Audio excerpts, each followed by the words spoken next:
Ya, kembali lagi pada materi logika matematika ya. Pada video kali ini kita akan bahas tentang kuantifikasi ya. Jadi nanti ada proposisi berkuantor ya. Tapi sebelumnya kita akan bahas dulu yang namanya predikat ya. Jadi predikat itu adalah suatu proposisi terbuka ya. Di proposisi terbuka. Kenapa dikatakan proposisi terbuka? Karena mengandung melibatkan variabel ya yang nilainya belum ditentukan. Jadi predikat ini adalah suatu proposisi terbuka ya.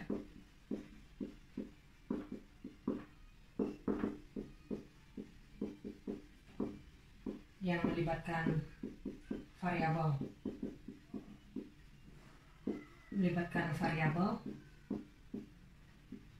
Yang nilainya belum ya, yang nilainya tidak ditentukan ya.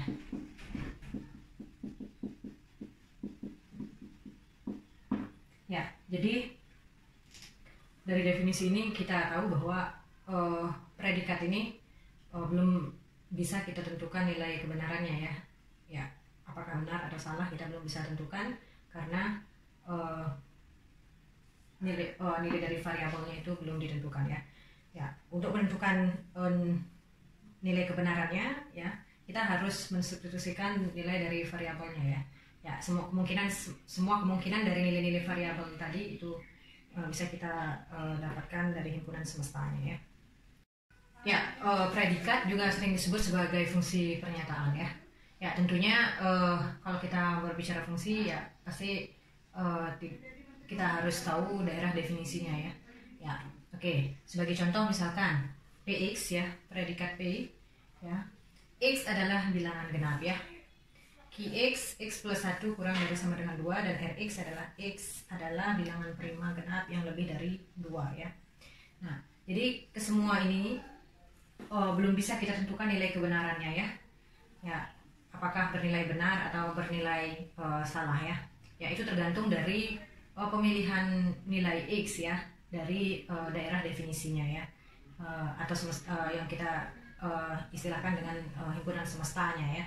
Nah, ketika kita melihat si P ini adalah suatu predikat pada himpunan bilangan genap, maka predikat P ini akan menjadi selalu bernilai benar ya. Ya. Kemudian kalau misalkan P ini adalah suatu predikat pada himpunan bilangan asli ya, maka hanya ada beberapa ya. Jadi hanya beberapa X ya, nilai X pada himpunan bilangan asli yang memenuhi predikat ini agar jadi bernilai benar ya. Oke. Ya. Begitu juga dengan Qx ada sama dengan X plus 1 kurang dari sama dengan 2 ya. Ya, kalau kita ambil Q ini adalah suatu predikat pada himpunan bilangan real ya, maka agar ini bernilai menjadi proposisi yang benar ya, maka X-nya harus kurang dari atau sama dengan 1 ya. Ya, jadi untuk X yang lebih dari 1, maka ini akan jadi proposisi yang bernilai salah ya. Oke, kemudian yang contoh ketiga yaitu Rx. X adalah bilangan prima genap yang lebih dari 2 ya. Ya, jika kita misalkan si R ini adalah suatu predikat pada himpunan bilangan asli, ya jelas tidak ada X ya, tidak ada X yang membuat predikat ini menjadi proposisi yang bernilai benar ya. Oke, jadi suatu predikat akan bisa saja memiliki suatu nilai kebenaran benar ya untuk semua nilai di himpunan semestanya atau di daerah definisinya, atau bisa juga hanya beberapa saja ya yang membuat predikat itu menjadi proposisi yang bernilai benar, atau bahkan tidak ada sama sekali nilai di himpunan semesta atau daerah definisinya yang membuat predikat itu bernilai benar ya. Ya, jadi dalam hal ini kita sudah menyinggung jadi kata semua, beberapa ya, ada atau beberapa ya yang menyertai suatu predikat ya. Ya, oke. Kata-kata seperti itu ya, itu disebut sebagai kuantor ya. Jadi kuantor ya. Jadi tadi ada kuantor universal, Itu yang tadi kita sebutkan itu ya, semua, ya, setiap, ya, atau seluruh, ya. Ini kuantor universal ya. Kemudian ada kuantor eksistensial ya. Yaitu ada tadi ya beberapa ya. Ya, beberapa ada. Ya, ada ini ya, asalkan ada satu saja ya, itu sudah ada ya. Jadi ada sebagian ya. Ya, tapi kita jarang ya menggunakan sebagian ya. Biasanya kita menggunakan beberapa, ada ya. Oke. Ya, kemudian suatu proposisi yang diikuti atau oleh kuantor ini disebut pernyataan berkuantor ya. Ya, jadi proposisi atau pernyataan yang diikuti oleh kuantor itu disebut proposisi atau pernyataan berkuantor ya.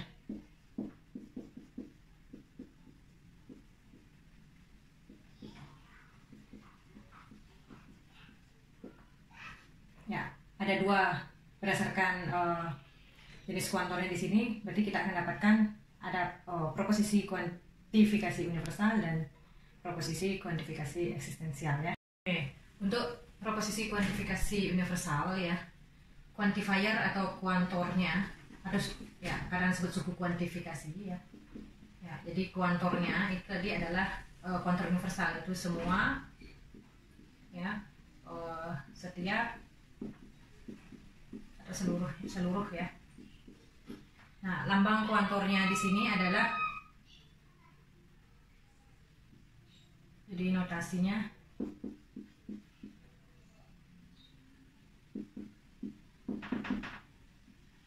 ya, jadi seperti A terbalik ya. Jadi ini dibaca semua ya, atau setiap ya. Ya. Kemudian bentuk dari proposisi ini itu adalah ya, jadi bentuknya, jadi untuk setiap X, jadi setiap X ya, X-nya apa ya, jadi berlaku PX ya. Jadi P-nya ini misalkan predikat pada himpunan semestanya apa ya. Jadi bentuk dari proposisi dengan kuantor universal ini seperti ini ya. Jadi untuk setiap X berlaku PX ya. Ya, contohnya ya, jadi misalkan kita punya PX-nya adalah X plus 1 adalah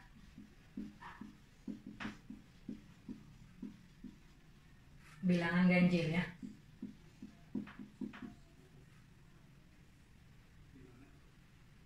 Ya, maka proposisi, jadi untuk setiap X bilangan genap ya, berlaku X plus 1 adalah bilangan ganjil ya.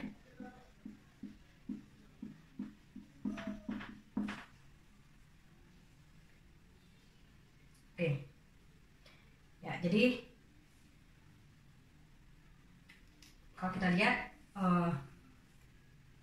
ketika predikatnya adalah X plus 1 adalah bilangan ganjil, maka proposisi kuantifikasi universalnya ya, kalau kita bikin untuk setiap X bilangan genap, X plus 1 adalah bilangan ganjil ya. Itu akan merupakan suatu proposisi yang bernilai benar ya. Jadi proposisi ini itu akan bernilai benar ya. Jadi proposisi ini bernilai benar ya.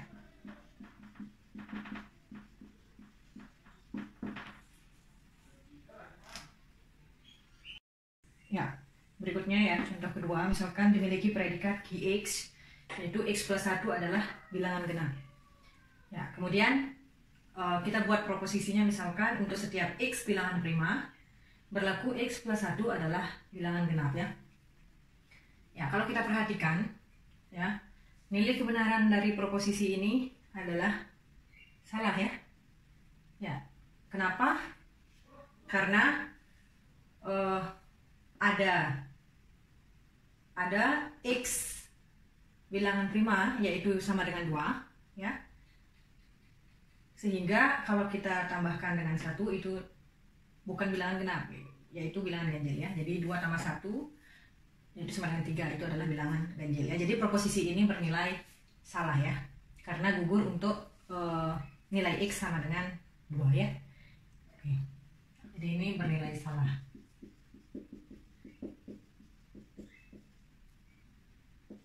Oke.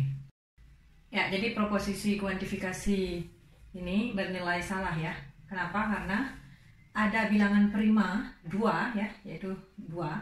Tetapi 2 tambah 1 ya, yaitu sama dengan 3 itu bilangan ganjil ya. Jadi bukan bilangan genap. Proposisi ini itu mengingkari proposisi kuantifikasi ini ya. Ya, proposisi ini disebut berbentuk proposisi kuantifikasi eksistensial ya. Jadi karena kita melibatkan kuantor ada ya. Oke, jadi kita lanjutkan ke berikutnya. Proposisi kuantifikasi eksistensial ya. Ya, jadi kuantornya tadi ada beberapa ya, atau sebagian ya. Notasinya,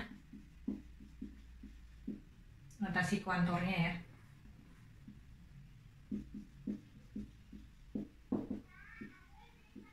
Ini ya, seperti ini terbalik ya. Kemudian bentuk proposisinya. Jadi ada X ya, sehingga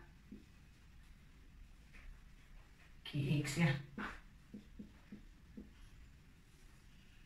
Ya, contohnya ya misalkan saya punya predikat S ya pada himpunan bilangan real ya, yaitu X kuadrat min 1 sama dengan 0 ya.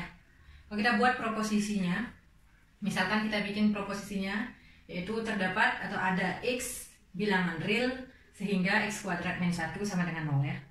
Ya, kalau kita lihat proposisi ini akan bernilai benar ya, karena bilangan real yang memenuhi X kuadrat min 1 sama dengan 0 itu ada ya, yaitu X sama dengan 1 atau X-nya sama dengan min 1 ya. Jadi proposisi kuantifikasi eksistensial ini bernilai benar ya. Jadi ini bernilai benar. Ya, yang kedua adalah beberapa mahasiswa yang mengikuti kuliah semester antara logika dan himpunan berjenis kelamin laki-laki ya. Ya, ini kita bisa tentukan nilai kebenarannya, dia akan bernilai benar jika ada yang berjenis kelamin laki-laki. Ya, jika semuanya berjenis kelamin perempuan ya, maka ini akan jadi pernyataan yang salah ya. Oke. Ya, kalau kita perhatikan contoh yang pertama ini ya, proposisi kuantifikasi eksistensial ini bernilai benar ya. Nah, karena ada X yaitu 1 ya maupun min 1 itu akan memenuhi persamaan X kuadrat min 1 sama dengan 0 ya. Ya, kalau misalkan kita buat kuantifikasi universal dari predikat ini ya. Jadi misalkan untuk setiap X bilangan real berlaku X kuadrat min 1 tidak sama dengan 0. Ya, maka ini akan menjadi proposisi yang bernilai salah karena dari contoh yang ini ada X yang sama dengan 1 atau X sama dengan min 1 yang memenuhi X kuadrat min 1 sama dengan 0 ya.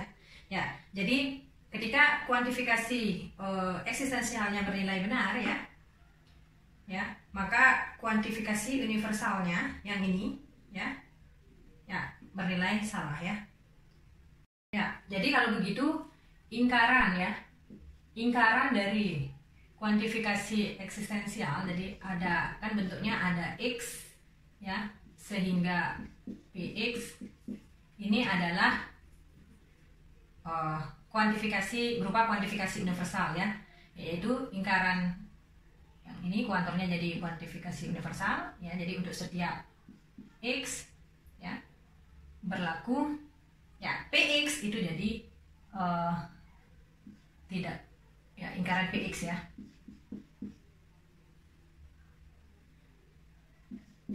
Oke, jadi ingkaran dari kuantifikasi eksistensial ya.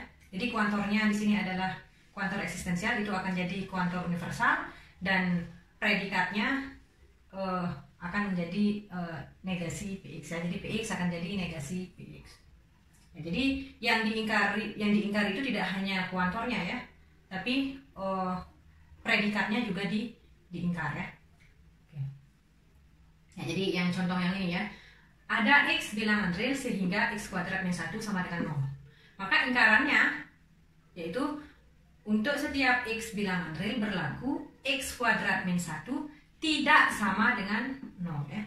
Jadi kalau yang tadi x kuadrat min 1-nya sama dengan 0, sekarang x kuadrat min 1-nya tidak sama dengan 0. Jadi selain kuantornya diingkar ya, berubah ya jadinya, predikatnya juga diingkar ya.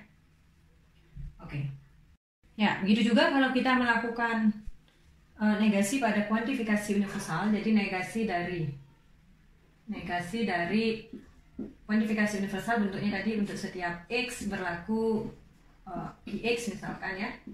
Maka ini ingkarannya akan jadi kuantornya, ingat kuantornya diingkar, kuantor universal jadi kuantor eksistensial ya. Jadi ada x ya, sehingga Qx predikatnya juga diingkar, jadi negasi Qx ya. Oke. Ya, penggunaan kuantor pada suatu proposisi ya itu bisa lebih dari satu kuantor ya. Misalkan ya, kalau kalian perhatikan pada dua proposisi ini sama-sama menggunakan dua kuantor ya. Dua kuantor tapi memiliki makna yang berbeda ya. Ya. Kalau kalian perhatikan, walaupun mereka sama-sama menggunakan dua kuantor ya, tapi urutannya ini berbeda ya, sehingga maknanya juga berbeda. Ya, kalau yang pertama ya, kalau untuk sembarang kita misalkan ambil A di Z, maka kita akan selalu bisa menemukan A negatif dari A ya, sehingga A tambah negatif A sama dengan 0. Jadi, ya contohnya misalkan kalau kita ambil A-nya 2, maka ada negatif 2 ya. Jadi yang kita punya dulu 2 ya, baru kita dapatkan negatif 2 ya. Sehingga 2 tambah negatif 2 kan sama dengan 0 ya. Nah, kalau yang kedua, kita punya dulu ya. Kita punya dulu 0 ya di bilangan bulat ya.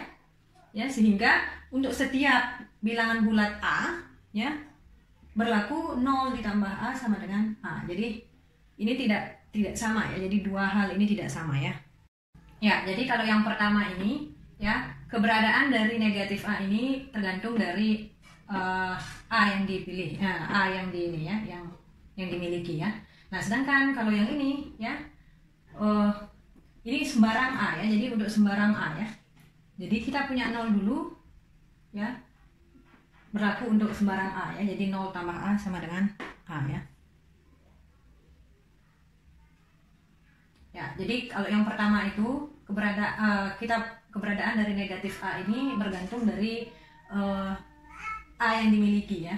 Jadi kalau misalkan kita punya A yang berbeda, kita akan dapatkan negatif A juga berbeda ya. Ya, kalau yang ini ya, untuk hanya ada satu 0 ya di Z untuk setiap pemilihan A ya. Jadi untuk setiap pemilihan A. Oke. Ya, jadi sebagai latihan ya, yang pertama notasikan dan tentukan negasi dari setiap proposisi ini ya. Jadi yang A, untuk setiap X bilangan real ada Y bilangan real sehingga X tambah Y sama dengan 0. Kemudian yang B, beberapa X bilangan real memenuhi X kuadrat tambah 5X tambah 6 sama dengan 0. Kemudian yang C, ada X bilangan bulat sehingga untuk setiap Y bilangan bulat berlaku X tambah Y sama dengan 0. Dan yang terakhir, semua bilangan genap habis dibagi oleh 2. Jadi kalian tentukan notasinya ya. Notasinya menggunakan pernyataan berkuantifikasi tadi ya. Kemudian tentukan negasinya. Ya, berikutnya soal nomor 2 ya. Kalian tentukan nilai kebenaran dari setiap proposisi pada soal nomor 1 ya. Ya. Jadi apakah bernilai benar atau bernilai salah ya, di setiap jawaban kalian harus jelaskan ya kenapa ya. Oke. Sekian pada video kali ini ya. Jika ada pertanyaan kalian bisa komentar pada kolom komentar atau bisa diskusi pada grup WhatsApp yang telah disediakan ya. Oke. Terima kasih.